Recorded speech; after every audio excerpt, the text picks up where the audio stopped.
اچھا بھائی صاحب، دوسرا یہ بتائیں کہ جو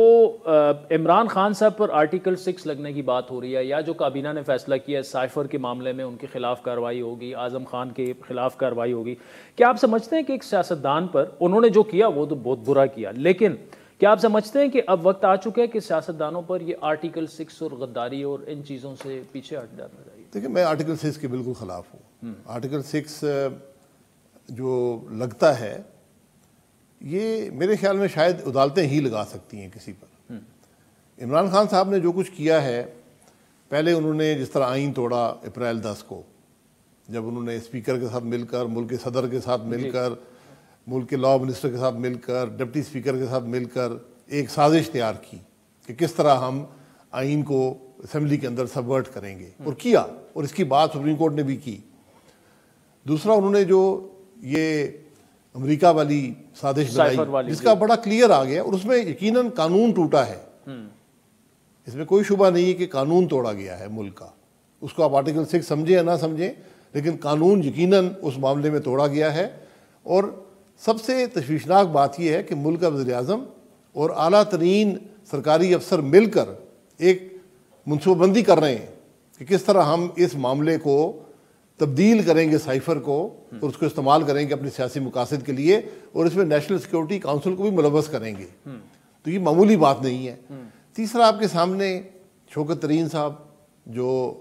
فائنانس منسٹر رہے ہیں، وہ 2 صوبوں کے وزیر خزانہ کو ٹیلی فون کر کر کہہ رہے ہیں کہ تم، اور ان کو پتہ ہے کہ 4 دن بعد آئی ایم ایف نے فیصلہ کرنا ہے، اور وہ فیصلہ کرنا ہے جس کی نیگوشیشن خود شوکت ترین صاحب نے کی تھی۔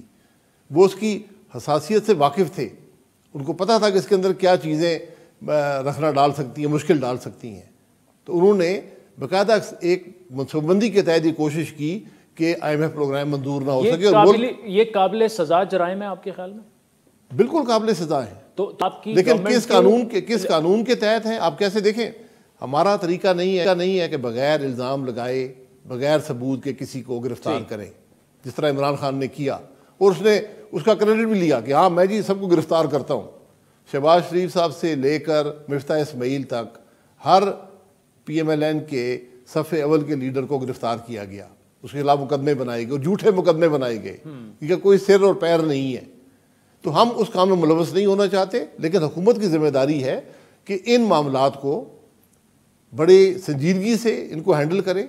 ذمہ داری سے ہینڈل کرے، اور جو لوگ ملوث ہیں ان کے خلاف کارروائی کرے۔ اگر وہ نہیں کرے گی تو یہ معاملے اوپن رہیں گے،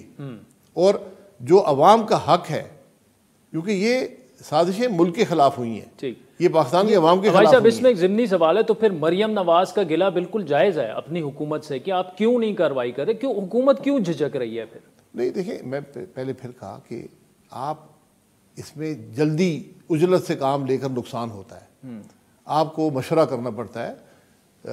قانونی جو ایکسپرٹس ہیں ان کے ساتھ، ماہرین کے ساتھ، کہ کیسے، کون سا یہاں قانون ٹوٹا ہے، کون سے قانون کے تحت کارروائی کرنی پڑے گی، ورنہ ہم کسی کو بغیر کسی وجہ کے کسی کے خلاف مقدمہ نہیں بنانا چاہتے۔ گرفتار کرنا بڑا آسان کام ہے، 1 منٹ لگتا ہے گرفتاری میں۔ تو بھائی صاحب، یہی چیز تو پھر مریم نواز کو بھی انڈرسٹینڈ کرنی ہوگی نا، کیونکہ وہ تو کھل کے پبلکلی کہہ رہی ہیں اپنی حکومت سے۔ انہوں نے اپنی رائے کا اظہار پبلکلی کر دیا ہے، یہ ان کی مرضی ہے، لیکن میرا یہ ذاتی خیال ہے کہ آپ کو ان معاملات کو سوچ سمجھ کر ان پر کارروائی کرنی پڑتی ہے۔